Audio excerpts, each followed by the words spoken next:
అందరికీ నమస్కారం. నిన్నటి నుంచి మీరందరూ ఒక వీడియో చూస్తున్నారు. కొన్ని ఫోటోలు పెడుతున్నారు.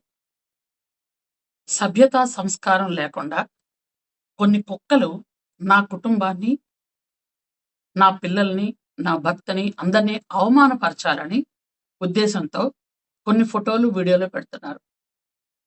నేను ఈ కుక్కల్ని పట్టించుకోవటం ఎందుకులే అని 2 రోజుల నుంచి దానికి సమాధానం చెప్పకూడదు అనుకున్నాను. కానీ నన్ను అభిమానించే వాళ్ళు కొంతమంది అసలు విషయం ఏంటో తెలియక కంగారు పడుతున్నారు. అందుకనే ఈ వివరణ నేను ఇస్తున్నాను. ఈ నెల ఇవి పెడుతున్నారు కానీ ఆగస్టు 29వ తేదీ నా కొడుకు పుట్టినరోజు. ఆ రోజు నా ఇంట్లో విజయవాడలో నా కొడుకు నేను పార్టీ చేసుకున్నాం.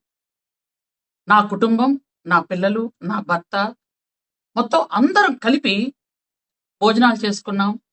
పిల్లలు డాన్సులు చేసుకున్నారు. 29వ తేదీ ఆగస్టు విజయవాడ నా ఇంట్లో జరిగింది అది. తర్వాత 31వ తేదీన మేము తిరుపతి కొండ నడుచుకుంటూ ఎక్కాం.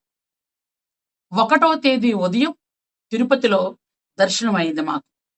ఆ రోజు రాత్రి మళ్ళీ విజయవాడ వరదల కారణంగా నారా చంద్రబాబు నాయుడు గారు పూర్తిగా కలెక్టరేట్లో ఉండిపోతున్నారని నైటే నేను ఇక్కడికి వచ్చేసాను.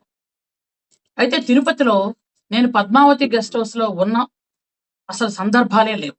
నేను కానీ, నా కుటుంబం కానీ, నా అనుచరులు కానీ, నా స్టాఫ్ కానీ ఎవరు కూడా పద్మావతి గెస్ట్ హౌస్లో లేవు.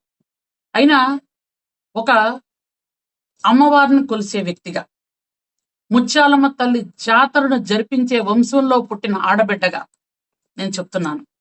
తిరుపతిలో అలాంటి పిచ్చి పనులు, పనికిమాలిన పనులు ఎవరు చేస్తారో మీ అందరికీ తెలుసు. నిజంగా అట్లాంటి పనులు చేసినా, ఆ దేవుణ్ణి అవమానించినా ఇంతకు పూర్వం ఏమైపోయారో మీ అందరికీ తెలుసు. నేను అమ్మవారిని కొలిసే వ్యక్తిగా, ఆ గోవింద నామాలు జపించే వ్యక్తిగా చెప్తున్నాను.